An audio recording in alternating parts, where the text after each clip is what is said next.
অন্যদিকে যেরকম আপনাদের বলছিলাম যে শান্তনু সিনহা বিশ্বাসের কান্দির যে বাড়ি, সেই বাড়িতেও ইডির তল্লাশি অভিযান চলছে। এরই পাশাপাশি ফার্ন রোড শান্তনু সিনহা বিশ্বাসের যে ফ্ল্যাট, তার উপরতলার ফ্ল্যাটেও তল্লাশি চলছে।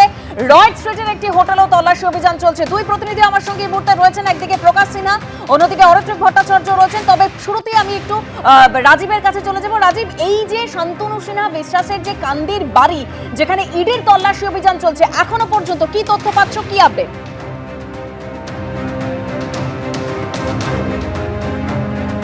দেখো, 4 ঘন্টা তল্লাশি শুরু হয়েছে। প্রথমে যখন ইডি আধিকারিকরা আসেন তারা দরজা খোলা পাননি।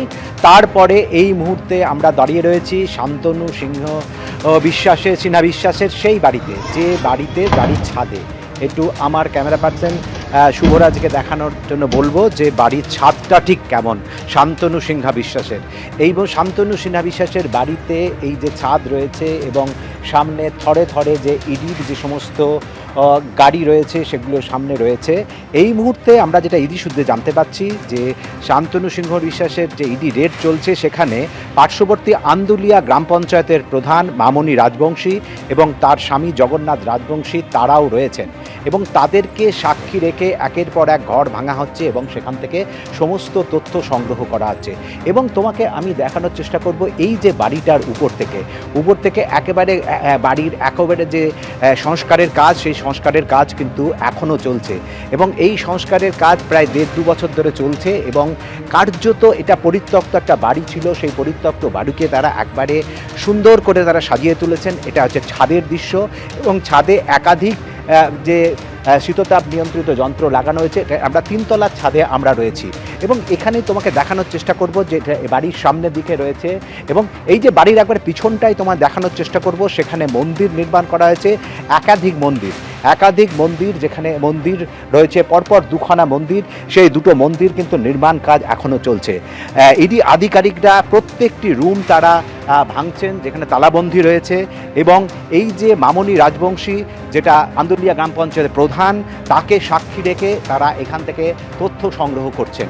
এবং এই যে শান্তনু সিনহা বিশ্বাসের বোন, কান্দি পৌরসভার যিনি ভাইস চেয়ারম্যান গৌরী সিংহ বিশ্বাস, তিনি কিন্তু দুদিকেই তালা লাগিয়ে দিয়েছেন। ফলে ইডি আধিকারিকরা প্রথমে সেই বাধা পান, তারপরে কান্দি থানায় একটি অংশ যান এবং তারপরে এসে এই মুহূর্তে তারা তালা ভাঙার পরে প্রায় 3 ঘন্টা ধরে কিন্তু বাড়ির মধ্যে তল্লাশি চলছে। আমি একটু বাড়ির সামনের দিকতে আমাদের শুভরাজকে দেখানোর জন্য বলবো। সেটা একটা বড় আম বাগান রয়েছে এবং আম বাগানের পাশেই কিন্তু বাড়ির কি উঁচু করে প্রাচীর ঘেরা রয়েছে এবং গোটা বাড়িতে চারিদিকে যে কেন্দ্রীয় বাহিনীর যে জওয়ান তারা ঘিরে রেখেছেন এবং ঘিরে রাখার পরে যে পরপর 4টে গাড়ি রয়েছে, এই 4টে গাড়িতে কিন্তু একেবারে আধিকারিকরা ভিতরে রয়েছেন। এই যে পুকুর রয়েছেন, যে পুকুরটা নিয়ে ইতিমধ্যে বিতর্ক তৈরি হয়েছে, বাড়ির মধ্যে এই পুকুরে কেন সিসিটিভি বসানো হয়েছে সেটা নিয়ে এই পুকুরের চারপাশে সিসিটিভি তুমি দেখতে পাচ্ছ যে বাড়িতে হয়েছে, পুকুরের চারপাশটিকে একবারে সিসিটিভি দিয়ে মুড়ে দেওয়া হয়েছে এবং যে প্রাচীর বাড়ির পুরনো প্রাচীর থেকে আরও প্রায় 4 ফুট কিন্তু প্রাচীরটাকে উঁচু করা হয়েছে এবং তারপরে তার কাটা দেওয়া হয়েছে একেবারে সেভাবে বাড়িটিকে যাতে বাইরে থেকে কোনোভাবেই দেখা না যায়। এবং এই বাড়িতে এত বড় বাড়ি প্রত্যেকটি বাড়ির ঘরে কিন্তু যেটা আমরা স্থানীয় সূত্রে জানা যাচ্ছে সেটা আবার গ্রানাইট দিয়ে নতুন করে বসানো হয়েছে এবং প্রত্যেকটি রুমই শীততাপ নিয়ন্ত্রিত করা হয়েছে। কারা আসতেন এখানে এবং রাতের অন্ধকারে, যেটা স্থানীয় মানুষজন যেটা বলছে, রাতের অন্ধকারে এখানে গাড়ি আসতো এই জায়গাটায়, দিনের বেলায় কাউকে দেখতেন না। বছরের পর বছর কিন্তু 1-2জন ছাড়া এই বাড়ির মধ্যে কেউ থাকতেন না। কিন্তু এত বড় বাড়ি কেন বসানো হয়েছিল এবং কেন এই ধরনের একেবারে দূরনিয়ন্ত্রিত যন্ত্র এই বাড়ির মধ্যে বসানো হয়েছিল সেটা নিয়েও কিন্তু প্রশ্নচিহ্ন দেখা দিয়েছে। এবং এই যে গোটা বাড়ি, এই গোটা বাড়ির একেবারে মাথায় রয়েছে যাতে নেটওয়ার্কিং ভালো পাওয়া যায় তার জন্য এটা বসানো হয়েছে। এটা সরকারি না বেসরকারি সেটাও কিন্তু এখন প্রশ্ন রয়েছে। এই শান্তনু সিনহা রায়ের বাড়িতে এই যে নিয়ন্ত্রণের জন্য বসানো হচ্ছে এবং যে গোটা বাড়িটা একেবারে আরেকবার শুভরাজকে সামনের দিকটা দেখানোর জন্য বলবো। এই যে আমরা দেখতে পাচ্ছি যে এই যে ছাদের মধ্যে রয়েছি এবং যে এই যে সেন্ট্রাল প্রজেক্ট দেখানো, যে গোটা যে বাগানটা, যে পুকুরটা রয়েছে, এই পুকুর রয়েছে এবং পুকুর থেকে গোটা অঞ্চলটা কিন্তু এই মুহূর্তে সিসিটিভিতে মুড়ে ফেলা হয়েছে। গোটা পুকুরটাকে সিসিটিভিতে মুড়ে ফেলা হয়েছে এবং বাড়ির চারিদিক একবারে নিশ্চিদ্র নিরাপত্তায় চারিদিকটা কিন্তু ঘেরা রয়েছে। কি হতো বাড়ির মধ্যে, এ প্রশ্ন কিন্তু এলাকার মানুষের মধ্যে রয়েছে, কিন্তু কেউ প্রশ্ন করতে ভয় পাতেন। এবং পার্শ্ববর্তী যে সমস্ত বাড়ি রয়েছে দেখো দেবস্মিতা, সেই বাড়িতেও আমাদের উঠতে দেওয়া হচ্ছে না, এতটাই ভয়।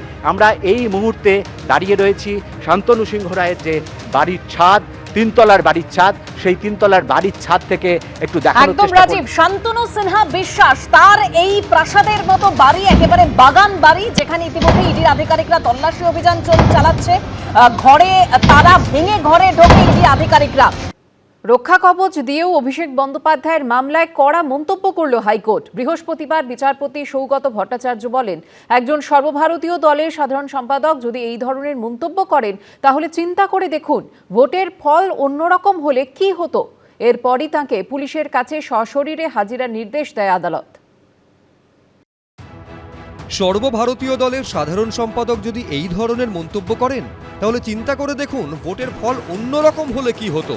এই কড়া পর্যবেক্ষণ দিয়ে অভিষেক বন্দ্যোপাধ্যায়কে পুলিশের কাছে সশরীরে হাজিরার নির্দেশ দিল কলকাতা হাইকোর্ট। বিধানসভা ভোটের প্রচারে একাধিকবার হুমকির সুর শোনা গেছে অভিষেক বন্দ্যোপাধ্যায়ের গলায়। এবার আমি নিজে দায়িত্বে থাকব। 4 তারিখ 12টার পরে কোন জল্লাদের কত ক্ষমতা আর কার দিল্লির বাবা কাকে বাঁচাতে আসে আমি 4 তারিখ দেখব। 4 তারিখে রবীন্দ্রসঙ্গীতের সাথে গ্রামে একটু করে ডিজেও বাজবে, তৈরি থেকো। আমি মমতা বন্দ্যোপাধ্যায়ের মতো উদার নই। এই আবহে শুক্রবার বাগুইআটি থানায় অভিযোগ দায়ের করেন রাজীব সরকার নামে এক ব্যক্তি। তিনি অভিযোগ করেন ভোট প্রচারে উস্কানিমূলক কথাবার্তা বলেছেন এবং হুমকি দিয়েছেন অভিষেক বন্দ্যোপাধ্যায়। তার ভিত্তিতে হয় এফআইআর। এরপরই কলকাতা হাইকোর্টে দ্বারস্থ হন অভিষেক বন্দ্যোপাধ্যায়। সেই মামলার শুনানিতেই বৃহস্পতিবার বিচারপতি সৌগত ভট্টাচার্য বলেন, একজন সর্বভারতীয় দলের সাধারণ সম্পাদক যদি এই ধরনের মন্তব্য করেন তাহলে চিন্তা করে দেখুন ভোটের ফল অন্যরকম হলে কি হতো। অভিষেক বন্দ্যোপাধ্যায়ের আইনজীবী কল্যাণ বন্দ্যোপাধ্যায় তখন বলেন হয়তো সম্পূর্ণ শান্তি থাকতো, কিন্তু বিচারপতি সঙ্গে সঙ্গে বলেন আমাদের রাজনৈতিক ইতিহাস খুব ভালো কথা বলে না। আমরা বলেছিলাম প্রয়োজন হলে আমরা গ্রিন করিডোর করে দিচ্ছি এয়ারপোর্ট পর্যন্ত, আপনি গিয়ে একবার অমিত শাহর সঙ্গে দেখা করে আসবেন। উনি অমিত শাহকে দেখতে চাইছিলেন, ব্যাকুল হয়ে উঠেছিলেন অমিত শাহকে দেখবার জন্য 4 তারিখ দুপুরে। উনি একটু বেরিয়ে আন্দোলন করুন, ঠিকঠাক লাগবে। ফলতা উপনির্বাচনে কোনো লড়াই প্রচার নেই, পোস্টার নেই, বিজেপির পতাকা খোলার লোক রাস্তায় নেই, আর তৃণমূল কংগ্রেসের পতাকা লাগানোর জন্য। এরপরই বিচারপতি সৌগত ভট্টাচার্য নির্দেশ দেন তদন্তে সহযোগিতা করতে হবে তৃণমূল সাংসদকে। অভিষেকের আইনজীবী কল্যাণ বন্দ্যোপাধ্যায় আশঙ্কা প্রকাশ করে বলেন তদন্তের নামে হেনস্থা করা হবে, ভার্চুয়াল হাজিরার সুযোগ দেওয়া হোক। কিন্তু সেই আবেদন খারিজ করে বিচারপতি ভট্টাচার্য বলেন না, সেটা হয় না, তাকে সশরীরে হাজিরা দিতেই হবে। একজন সাংসদ হয়ে কিভাবে তিনি এই ধরনের মন্তব্য করলেন?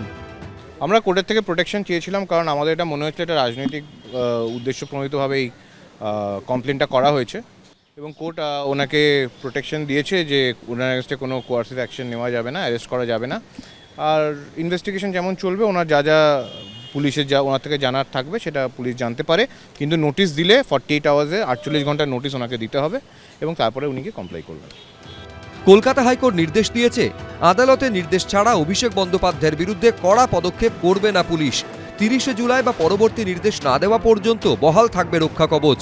তবে আদালতের নির্দেশ ছাড়া দেশ ছাড়তে পারবেন না অভিষেক বন্দ্যোপাধ্যায়। অভিষেক বন্দ্যোপাধ্যায়কে ডাকতে হলে 48 ঘন্টা আগে নোটিশ দিতে হবে বলেও নির্দেশ দিয়েছে কলকাতা হাইকোর্ট। এদিকে ক্যানিং পশ্চিমের জয়ী তৃণমূল প্রার্থী পরেশ রাম দাসের বিরুদ্ধেও 30শে জুন পর্যন্ত কোনো কড়া পদক্ষেপ নেওয়া যাবে না বলে নির্দেশ দিয়েছে কলকাতা হাইকোর্ট। তবে তদন্ত চলবে এবং মামলাকারীকে তদন্তে সহযোগিতা করতে হবে বলে নির্দেশ দিয়েছে আদালত। সৌভিক মজুমদার, এবিপি আনন্দ, কলকাতা। এবিপি আনন্দ, এগিয়ে থাকে, এগিয়ে রাখে।